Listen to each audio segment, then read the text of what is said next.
एउटा डिस बनाउँदैछु कि नाम त थाहा छैन, तर हाम्रो पहिला बोजूहरूले चाहिँ भन्थ्यो के भन्छ मकैको थ्याप्लो भन्थे कि त्यस्तो बनाउँदैछु।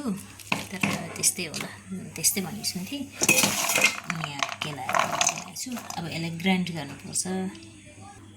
यी पिनिसक्दा चाहिँ यस्तो देख्छ ल।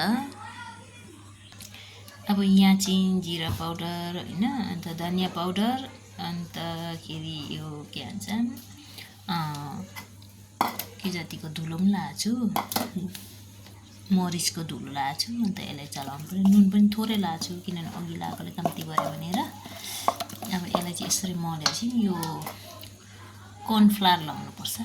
कर्नफ्लावर लाउँदै चलाउनुपर्छ। कतिको हुन्छ या अब सबै मकैलाई चाहिँ यसरी प्याक गरेको थियो। यसरी बनाएर चाहिँ अब रेडी। यसलाई चाहिँ मुटुमा उसिन्दा हुन्छ।